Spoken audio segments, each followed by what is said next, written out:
میں یہ سمجھتا ہوں کہ اگر آپ کو زندگی میں ایک بھی کرم یافتہ کو مل جائے نا تو پکڑ لیں اسے، جانے نہ دیں۔ بہت ریئر ہوتے ہیں یہ لوگ۔ اول تو یہ کسی کے سامنے نہیں آتے، چھپ کے بیٹھتے ہیں، لوگوں سوشلائز نہیں ہوتے، ان کو اپنی مشہوری نہیں چاہیے ہوتی، ان کو لوگوں میں اپنا نام نہیں چاہیے ہوتا، ان لوگوں کو اپنے مالک سے جو تعلق ہے نا صرف وہی چاہیے ہوتا ہے۔ اور یہ لوگوں کی خوشی کے لیے کام نہیں کرتے، صرف رب کی خوشی کے لیے کام کرتے ہیں یہ زندگی میں، کہ لوگوں پر احسان بھی کرنا ہے تو اس لیے کرنا ہے کہ میرا رب مجھ سے خوش ہو، لوگوں کے ساتھ حسن سلوک کرنا ہے اس لیے کرنا ہے کہ میرا رب مجھ سے خوش ہو۔ جب آپ کی زندگی میں لوگوں کے اور آپ کے درمیان میں رب تعالیٰ کھڑا ہوتا ہے نا، تب آپ کو محسوس ہوتا ہے کہ آپ پر مالک کا کتنا کرم ہوا ہے۔ آپ کتنی چیزیں چھوڑ دیتے ہیں، کتنے واقعات چھوڑ دیتے ہیں۔ اس کائنات میں اگر ہم دیکھیں کہ سب سے زیادہ اور پورے اس کائنات میں سب سے بڑے کرم یافتہ اگر کوئی ہے تو سرکار دو عالم صلی اللہ علیہ وسلم ہے۔ ماشاءاللہ کہہ سکتے ہیں بالکل، ان سے زیادہ بڑا کون ہوگا؟ اب جو ہستی یا جو نسبت آپ کو ان کے قریب رکھ رہی ہے نا، اصل میں وہ ہیں کرم یافتہ لوگ۔ قرآن پاک نے اس میں ارشاد فرمایا ہے کہ اور اہدنا الصراط المستقیم صراط الذین انعمت علیہم، یا اللہ سیدھا رستہ دکھا، ان لوگوں کا رستہ دکھا جن پر تیرا انعام ہوا۔ اب یہ انعام یافتگان کی ڈیفینیشن جو ہے یہ کیا بنتی ہے کہ بھئی انعام کن پر ہوتا ہے؟ پھر ایک اور جگہ پہ قرآن نے فرمایا کہ انبیاء علیہ السلام ہیں، شہداء، صالحین، صادقین۔ صالحین ہیں جو عمل صالح کرتے ہیں، نیک اعمال کرتے ہیں، دنیا کو دکھانے کے لیے نہیں کرتے، اپنے رب سے کنیکشن کے لیے کرتے ہیں۔ صادقین سچ بولتے ہیں، اپنی زندگی میں سچ کا کہنا چاہیے پرچار کرتے ہیں اور لوگوں میں سچے ہیں، کیونکہ یہ صفات سرکار دو عالم صلی اللہ علیہ وسلم کی صفات ہیں۔ صادق اور امین سرکار دو عالم صلی اللہ علیہ وسلم کا لقب ہے۔ تو اس نسبت سے جو ان کے قریب رہنے والے لوگ ہیں نا جی، جتنے بھی اولیاء کرام ہیں، یہ سارے انعام یافتگان ہیں۔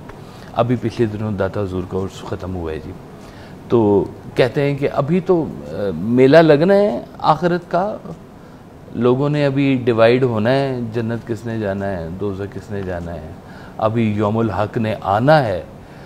ابھی فیصلے ہوئے بغیر کن لوگوں کو آپ آج کی زندگی میں کہہ دیتے ہیں کہ واقعی یہ لوگ کرم یافتہ لوگ ہیں؟ ان پر کیا خاص مہربانی ہوئی ہے کہ جو باقی لوگوں کے اوپر نہیں ہوئی ہے؟ آپ کو ان کے پاس بیٹھ کے رب تعالیٰ محسوس ہوگا کتنا قریب ہوتا جا رہا ہے میرے، ان سے سرکار دو عالم صلی اللہ علیہ وسلم کی محبت کی خوشبو آئے گی، آپ کو زندگی میں بھی آئے گی، مرنے کے بعد بھی آتی ہے۔ ابھی جب بات کر رہے تھے نا کہ کچھ لوگوں نے زندگی کو قبرستان بنا دیا اور کچھ نے قبرستان کو بھی زندگی بنا دیا ہوا ہے، تو وہ رونقیں لگی ہوئی ہیں وہاں پہ، کمال کی۔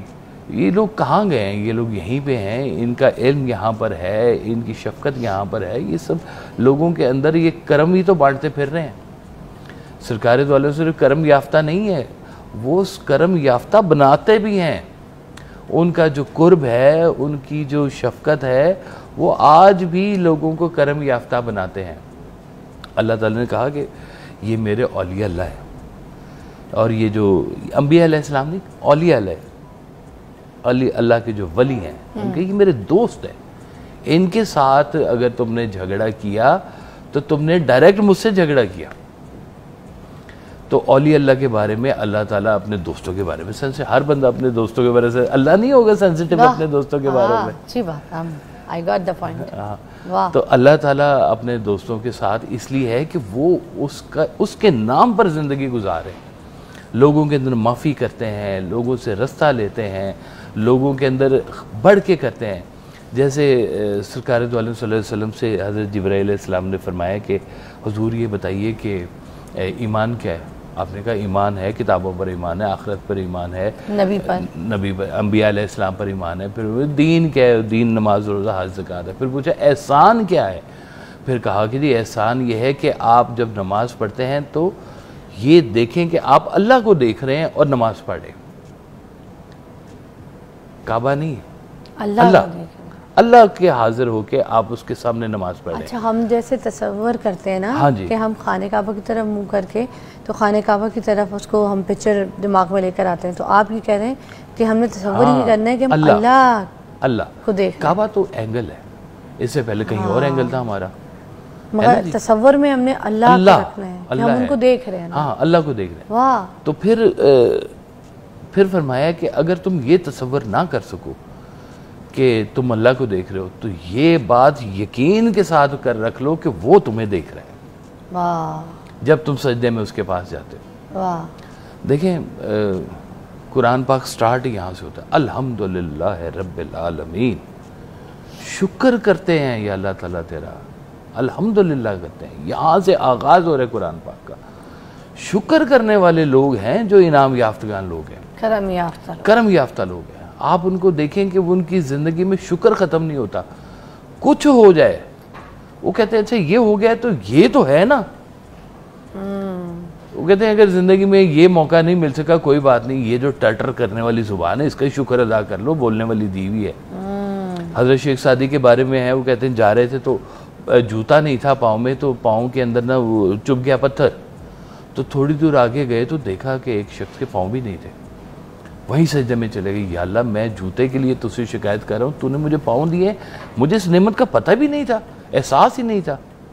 تو کتنا تیرا مالک شکر ہے کہ تو نے دیکھنے کے لیے نگاہ دی ہے، اس نگاہ کے دیکھنے کے لیے منظر دیے ہیں، اس زبان کے بولنے کے کان سننے والے دیے ہیں. ایک گانا سنانے والا ہو اور اس کو اچھا مشتاق کان نہ ملے، وہ بیچارہ بیزار ہو جاتا ہے نا جی.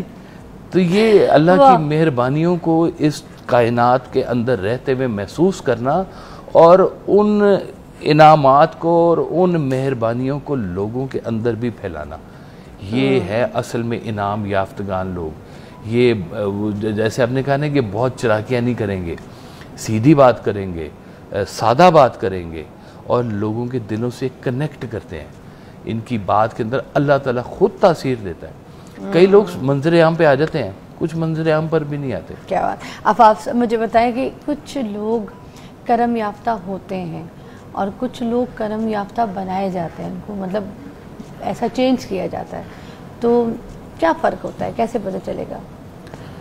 میرا تو خیال ہے کرم یافتہ ہوتے ہی ہیں، بنائے نہیں جاتے. بنائے نہیں جا سکتے. کرم تو اللہ تعالیٰ کی طرف سے ہونا ہے، اس کی ذات کی طرف سے ہونا ہے. ہاں آپ اس رستے پہ چلنا ضرور شروع کر سکتے ہیں، آپ اس چیز کی خواہش ضرور کر سکتے ہیں. ایک مشہور کہاوت ہے کہ if you are not rich start living in a neighbour of some rich people. اس کا مطلب یہ نہیں ہے کہ آپ امیر ہونے کے لیے امیر ایک مثال کے طور پہ ہے کہ اگر آپ کے اندر کوئی صلاحیت نہیں ہے، آپ خود کو سمجھتے ہیں کہ میرے اندر ابھی وہ قابلیت نہیں آئی، تو آپ جو بھی بننا چاہتے ہیں، جو بھی سوچنا چاہتے ہیں، آپ ایسے انسانوں کا انتخاب کر لیں. اور جیسے سر نے یہ بات کہی نا کہ اگر آپ کو زندگی میں کوئی ایسا انسان ملتا ہے جو کہ کرم یافتہ ہے اور آپ کو لگتا ہے کہ اس پہ اللہ کا بڑا کرم ہے اور بڑا احسان ہے، اللہ کا بڑا اس پہ جو ہے نا نعمتیں اللہ تعالیٰ نے اس کو بے بہا دی ہیں، تو آپ اس کے ساتھ جڑ جائیں اور ایسے لوگوں کے ساتھ جڑیں. جیسے میں نے ابھی ہم نے پچھلی گفتگو کو بھی کنیکٹ کیا، تو میں اسی بات کو اس کے ساتھ بھی کنیکٹ کروں گی کہ آپ اپنی زندگی میں لوگوں کا انتخاب کریں، ایسے لوگوں کا انتخاب کریں کہ جو واقعی ہی میں جن کو اللہ تعالیٰ نے کوئی ایسی صلاحیتیں نہیں ہیں. آپ کو اس کے لیے زیادہ مشکل نہیں ہے. اب آپ کہیں گے اب انتخاب کیسے کریں ہم؟ ہماری جو روحیں نا، ہماری روحیں کنیکٹ کرتی ہیں، ہماری روحوں کی وائبز ہوتی ہیں. ہم بیٹھتے ہیں کسی کے ساتھ تو ہمیں لگتا ہے کہ یہ انسان ہمارے ساتھ میچ کرتا ہے اور اس کے اندر وہ پازیٹیوٹی ہے جو ہم لے سکتے ہیں. تو ایک ہمارا آج کل کا جو سب سے بڑا مسئلہ ہے نا، وہ ہمارے معاشرتی مسائل میں یہ ہے کہ ہم جو ہی دیکھتے ہیں کہ کسی کے اوپر کوئی کرم ہو رہا ہے، کوئی اچیومنٹس ہو رہی ہیں. فار ایگزامپل ہم پروفیشنل لائف میں دیکھ لیں، ہم دیکھنا شروع کرتے ہیں کہ یہ بندہ تو بہت گرو کر رہا ہے، اس نے تو یہ مقام حاصل کر لیا ہے، اس کو یہ پوزیشن مل گئی ہے. یا پھر جیسے آج کل سوشل میڈیا ہی آپ دیکھ لیں، اس میں بھی ایک ریس لگی ہوئی ہوتی ہے کہ یہ کہاں پہنچ گیا، کیا ہو گیا. کل تک تو اس کے پاس سائیکل نہیں تھی، آج یہ گاڑی لے کے گھوم رہا ہے. کل تک تو اس کو کوئی پوچھتا نہیں تھا، آج لوگ آ کے اس کے پاس بیٹھ کے درس لے رہے ہیں. اس پہ کرٹیسزم شروع کر دیتے ہیں، حسد شروع کر دیتے ہیں. میرا سوال یہ بنتا ہے، اب یہ سوال سننے والا ہے